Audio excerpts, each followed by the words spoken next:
Hi, my name is Alana Moran, and I'm here today to talk to you about personal and professional communication with youth. The reason I chose this topic is because recently I've become a youth minister, and I'm finding it very interesting on the way we have to establish our boundaries with the youth and how to manage that and to control that, and how to talk about it with other staff, and how to implement guidelines on how to properly communicate with youth. So, when it comes to jobs working closely with youth, it can be hard to determine boundaries on what is acceptable behavior to have. Certain jobs involve different aspects that have a lot more relationships with kids, developing different relationships than like a normal teacher would have. There's deeper one-on-one connections that can be hard to manage by still keeping like a very professional relationship. So specific career choices that I think about are like the youth minister, like I'm right now, or anything with like social care work in that nature. So professional boundaries are very important in jobs like these because sometimes you can be working with vulnerable people, and having these boundaries can help protect not only them but also professionals when it comes to their emotions and behaviors. So it helps make sure the job can be done to the best of the trained professional's ability, but still keeping those boundaries and making it a safe environment. The idea itself sounds simple of managing these boundaries, but putting it into motion and maintaining it can be very difficult.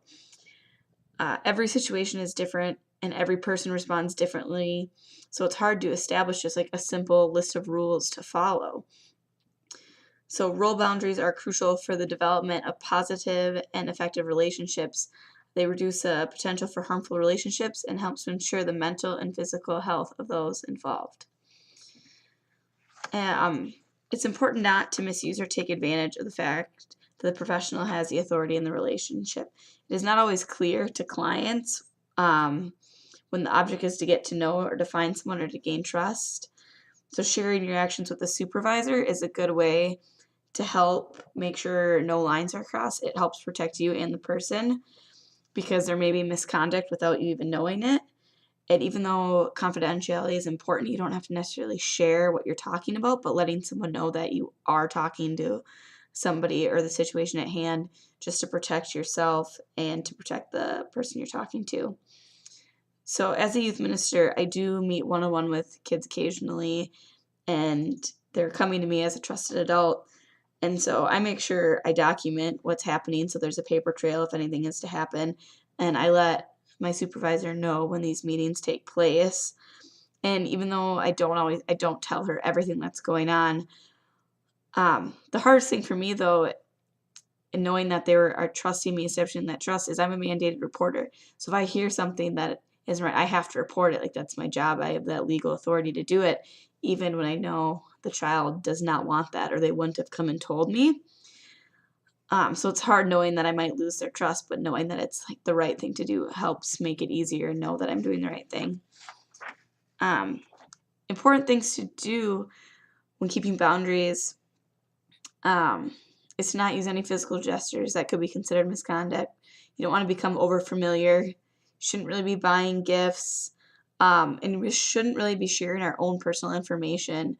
Um, Not really complimenting physical features, physical appearances, and not lending money. And the list can go on and on of things of that nature. Something else that I never really had thought about is managing inappropriate behavior, because most of the time I just think about the professional being the one inappropriate in a relationship like that, but sometimes the teen or the vulnerable adult are the ones who are doing the misconduct and trying to establish an unhealthy relationship. So there needs to be ways to handle that without necessarily having to lose the client or have something like that. So managing inappropriate behavior can be done if the client is one with unhealthy boundaries. So if something is happening, make sure to discuss it with the client right away and make suggestions on how you can replace the behavior. So limits need to be set with the client and reinforced as necessary.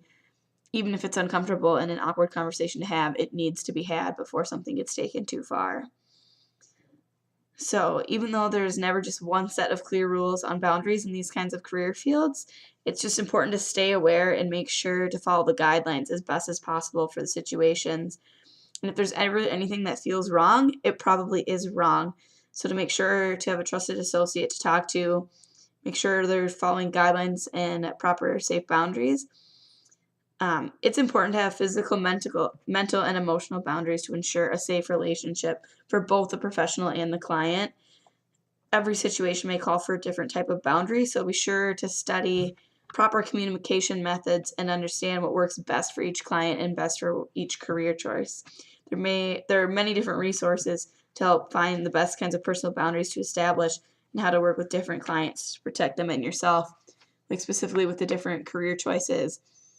There's so many different things for each of those careers that I didn't think would exist. Just the difference between a youth minister and social work and different age groups and all of that. Every situation really is different. So it's really important to study up on what works best for each situation. So that is kind of what I just recently learned on the personal and professional communication with youth. So thank you for listening.